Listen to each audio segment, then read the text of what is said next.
Going back to your childhood, you have this fascination, this love of cars. Is that why you end up in your next assignment? Yes, without a doubt.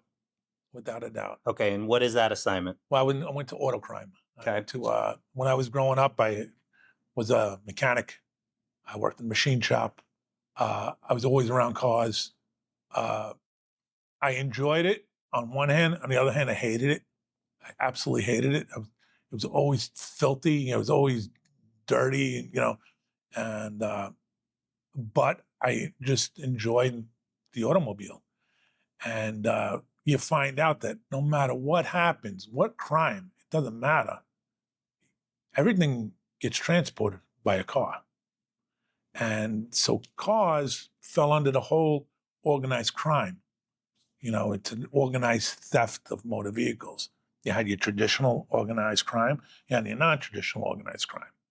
And every, like different ethnic groups would do things, they all had their own little scheme and a scam.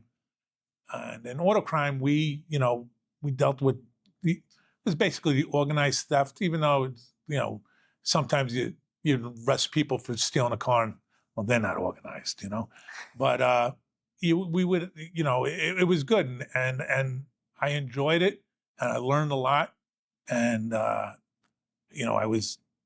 actually think I was pretty good at it. My big thing was I used to like tag cars. That was my favorite. And tag car was they would get a car that had to get it out of the junkyard. The thing was hit by the 705 out of Brentwood, and it's just total. But they take the VIN number out of it, and they find another car, steal another car, and they change the VIN number.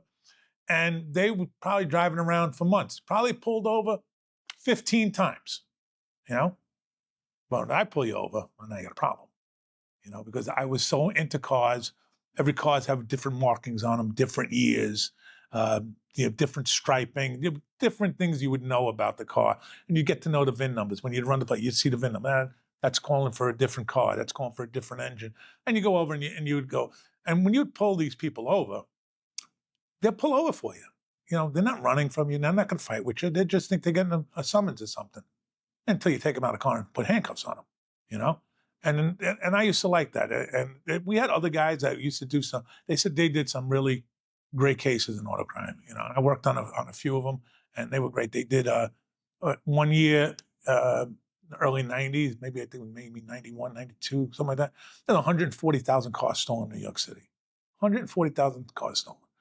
We did every kind of case there was. We did chop chops. We did shipping cases. We did it with the federal government. We did it with other local, Nassau, Suffolk County. We did, the straight steals. We did over 200. 1 year we did 200 search warrants.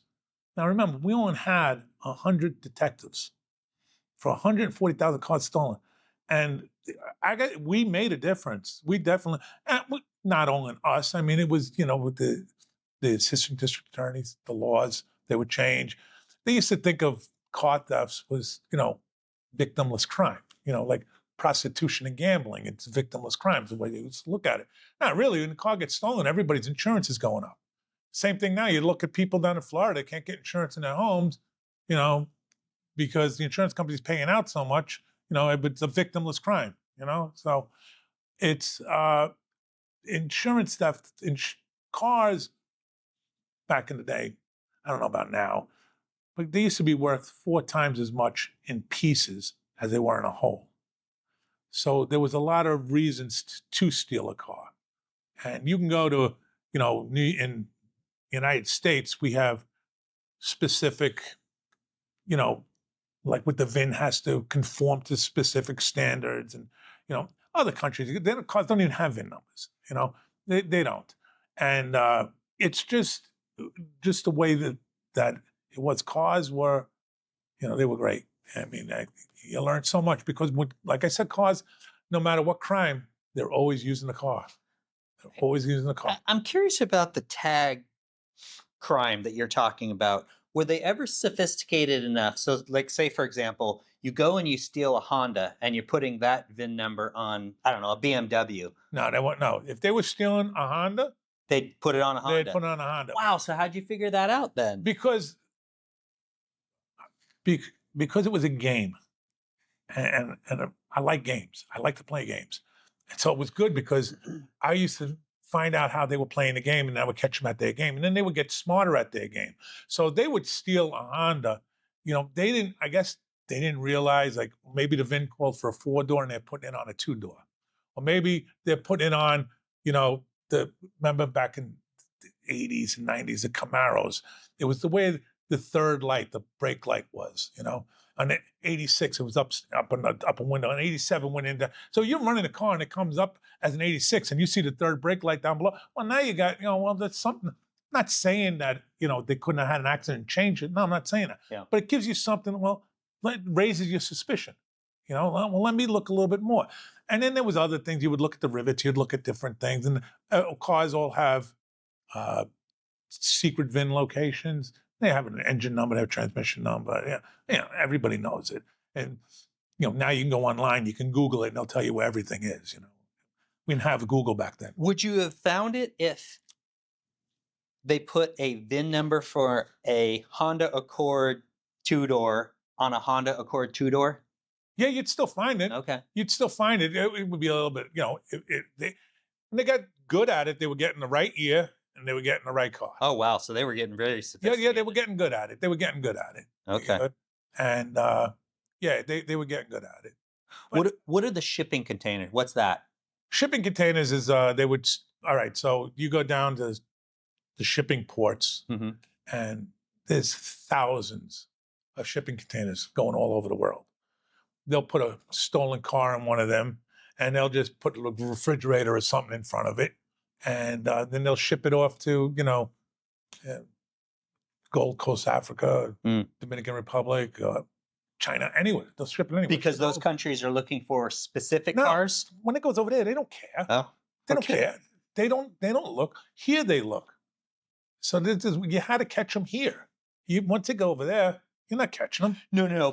But like for the shipping containers, would they go like, hey, we really like Land Rovers in Africa? Would they steal specific cars to do this? Oh, yeah, there was cars. All the cars were stolen to orders. Oh, okay. There was orders. Yeah. We had the case. So that's what it was. It was just orders. Huh. And the way they would get them, they used to go into the high rent districts in Manhattan, and they were looking for a Range Rover and go into the parking garage and, take them right out of the parking garage. Yeah.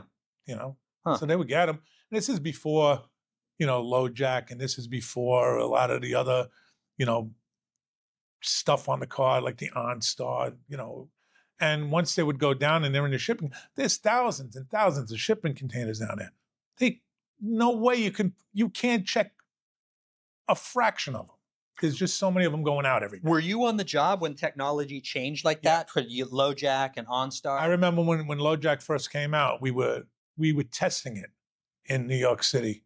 And believe it or not, when it first came out, we knocked it because the signal in certain areas, you'd lose it, like under a bridge or something, the metal, you'd lose the signal. They actually refined it pretty good, and I had a lot of luck with LoJack. And LoJack was great at the time. Did it make a tremendous? Oh yeah, it made a lot. Tremendous. I don't know about tremendous, but you got more recoveries. You had recoveries. LoJack was good.